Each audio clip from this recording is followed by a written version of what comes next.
After my summer with Kennecott while I was a student, After third year? yeah, Kennecott then came to New Zealand and set up a major exploration project based in Christchurch.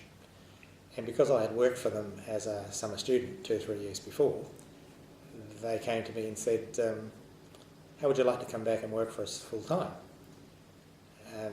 That was a tough decision because working for the government at the time meant you were mostly working for love. Salaries were nothing special, and they were offering something that was significantly more than what I was currently getting paid. But it was a terrific experience working on the hydro project, and I said to them, look, I was having too much fun doing that.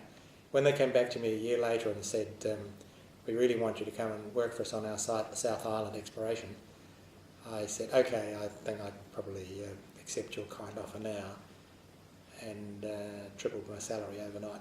And relocated back to Christchurch? And relocated to Christchurch, yeah. And you stayed with Kennecott for how long? I was with Kennecott for about 8 years. 8 years. Not always in New Zealand, and the first couple of years was here. I did a temporary spell for 5 months in Western Australia on a nickel exploration program, living out in the middle of nowhere in a caravan, and newly married, which was an interesting experience. My wife came along for that. Linda was with you? She was, yes. Uh-huh. Yeah.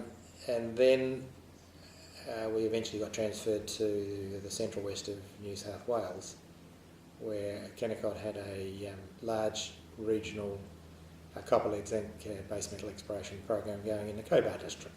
So we moved to Condobolin in central west of New South Wales, and I was there for 2 years, and then they acquired by joint venture a porphyry copper exploration program in Indonesia, and I spent my last 2 years with Kennecott in northern Sulawesi, and that project went to a natural conclusion. A discovery was made, but it was a relatively small sub-economic copper gold porphyry.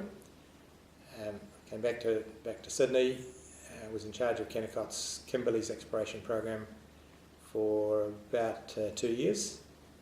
What was the commodity focus? That was a copper lead zinc. That was a volcanogenic massive sulphide project just south of Halls Creek in the Kimberleys.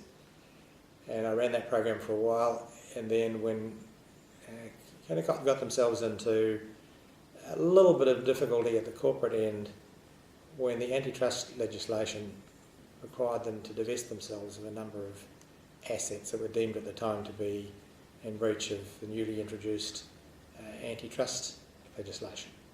In the USA? In the USA. And one of the outcomes of all that was Kennecott decided to withdraw from Australia altogether, so they put all their projects up for sale.